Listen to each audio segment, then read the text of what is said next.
तो आज मैंने देखी शमशेरा मूवी, जिसका बहुत ज्यादा वेट किया जा रहा था, और ये मूवी वन ऑफ द उन मूवीज में से थी जिससे ये एक्सपेक्ट करा जा रहा था कि ये बॉलीवुड को कुछ नया दे सकती है और एक तरीके से बॉलीवुड को रिवाइव कर सकती है। लेकिन मूवी देखने के बाद मुझे ये कहने में कोई शक नहीं है कि ये बॉलीवुड को तो रिवाइव करने में बुरे तरीके से फेल होती है, क्योंकि मूवी देख के एक चीज तो क्लियरली माइंड में आ गई थी कि भाई इस मूवी में कुछ भी ऐसा नया नहीं था जो हमने पहले ना देखा हो। देखो स्टोरी बहुत ही बेसिक सी थी, मैं यहां पे किसी को कोई भी स्पॉइलर नहीं देना चाहता हूं, पर स्टिल अगर स्पॉइलर मुझे अगर देना होता और मुझसे कहा जाता कि इस मूवी की कहानी आपको बतानी है तो मात्र 2 लाइन के अंदर मैं आपको पूरी मूवी की कहानी बता देता। पर देखो ये चीज बहुत मूवीज के साथ होती है कि उस मूवी की कहानी में कोई बहुत बड़ी चीज नहीं होती है अगर मुझसे वर्बली सुना है। इवन आप चाहे केजीएफ की कहानी भी ले लें, अगर मैं आपको वर्बली उसकी कहानी सुनाऊंगा तो ऐसा कुछ नहीं है। एक हीरो है जो बहुत ज्यादा पावरफुल है, जो एक तरीके का रिवेंज ले रहा है, जो एक तरीके से बहुत बड़ा बनना चाहता है। यही स्टोरी है जब मैं उसको बातों में सुनाता हूं, लेकिन जब वही स्टोरी पर्दे पे दिखाई जाती है तो वो भव्य लगने लगती है, वो आलीशान लगने लगती है, वो हमारे माइंड में बैठ जाती है। तो कहीं ना कहीं जो शमशेरा की कहानी है भले ही वो बेसिक सी है, लेकिन जैसा मैंने कहा जब बात आती है एग्जीक्यूशन की भी, वहां पे भी मूवी बुरे तरीके से फेल हुई है। मूवी बहुत ज्यादा स्ट्रेस्ड लगती है, ऐसा लगता है कि कुछ सीन बस चले जा रहे हैं और उन सीन्स में कोई मजा भी नहीं आ रहा होता है।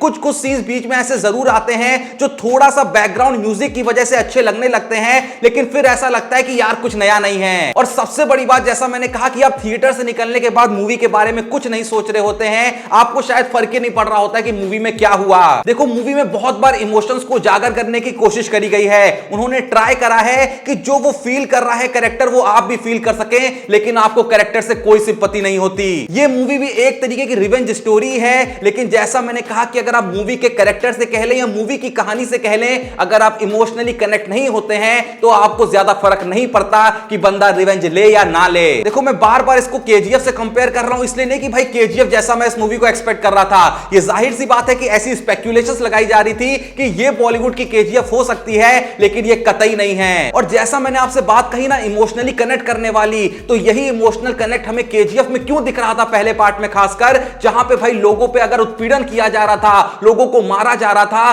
तो भाई हमको भी तरस आ रहा था। हम चाह रहे थे कि कोई एक मसीहा निकले जो इन लोगों के लिए बदला ले। पर जब बात आती है शमशेरा की, तो यहां पे भी कहीं ना कहीं थोड़ा बहुत सिमिलर प्लॉट है। यहां पे भी बहुत लोग हैं जिनको बहुत ज्यादा सताया जा रहा है, जिनको बहुत ज्यादा टॉर्चर किया जा रहा है, लेकिन जैसा मैंने कहा कि हमको उस चीज के लिए बहुत ज्यादा दुख नहीं होता है, क्योंकि उसका एग्जीक्यूशन इतने अच्छे से नहीं दिखाया गया है। मूवी में एक ही चीज है जिसका वेट करते हो कि भाई ये हो, वो है संजय दत्त की एक्टिंग। संजय दत्त अकेले इस मूवी को बहुत ज्यादा हद तक संभाल रहे हैं, क्योंकि रणबीर कपूर का देखो रोल अच्छा खासा है और शायद वो एक्टिंग भी ठीक ठाक कर रहे हैं, लेकिन जैसा मैंने कहा कि कहानी इतनी फ्लैट चल रही होती है कि आपको फर्क ही नहीं पड़ रहा होता है। वानी कपूर के बारे में बात करूं तो वो मूवी में होती या नहीं होती कोई फर्क नहीं पड़ता, उनके कैरेक्टर को लगा है कि जबरदस्ती बस वहां पे इंट्रोड्यूस किया गया है, कोई उनकी स्टोरी का कनेक्शन नहीं दिखाया गया है, क्यों वो रणबीर कपूर से प्यार करती है कुछ नहीं दिखाया गया है, बस यूं ही चल रहा है। बेफिजूल में बीच कहानी में गाने आ रहे हैं जिसका मूवी से कोई लेना देना नहीं है। इवन मूवी जिस पीरियड में सेट हुई है लगभग 1860-1870 में, उसके हिसाब से गाने ऐसे लगते हैं कि भैया कभी खुशी कभी गम में चल रहे हैं। और सबसे अजीब बात मुझे ये लगी कि कहीं कहीं पे अगर ऐसा हो रहा था कि थोड़ा सा ऑडियंस बद रही थी, तो वहां पे फिजूल में ऐसे कोई सीन्स डाल दिए जा रहे थे जिनका मूवी से कोई मतलब नहीं है, और वो चल रहे अच्छे सीनों को भी खराब कर दे रहा था। बाकी देखो मैंने तो मॉर्निंग का सबसे पहला शो 10 बजे का देखा था,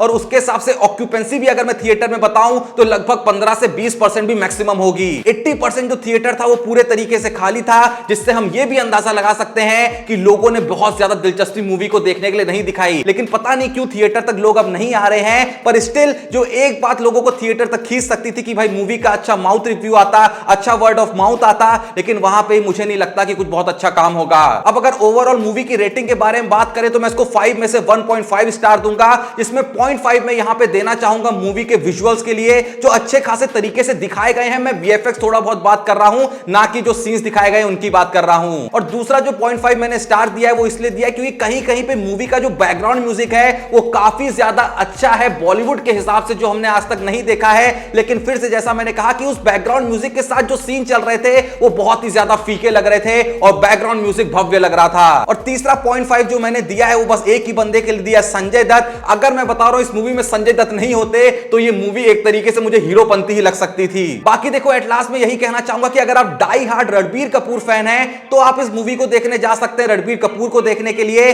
लेकिन अगर आप फैन नहीं और आप अच्छा सिनेमा देखना चाहते हैं तो मेरे हिसाब से मूवी आपके लिए नहीं है। बाकी अगर किसी ने भी मूवी देखी है है तो कमेंट बॉक्स आपका इंतजार कर रहा है। अभी जाएं कमेंट में जाके बताएं कि आपको मूवी कैसी लगी, या फिर अगर किसी ने नहीं देखी तो आपको ये रिव्यू कैसा लगा, ये भी कमेंट में जरूर बताएं। कि आपको एक्सपेक्टेड था कि ये मूवी चलेगी या नहीं चलेगी, ये कमेंट में जरूर बताइएगा। वीडियो पसंद है तो वीडियो को एक लाइक जरूर दें, एंड अगर अभी तक आपने चैनल को सब्सक्राइब नहीं करा है तो बिल्कुल ही वेट ना करें, अभी के अभी चैनल को सब्सक्राइब करें। बाकी मिलते हैं नेक्स्ट वीडियो में, तब तक के लिए जय हिंद, धन्यवाद।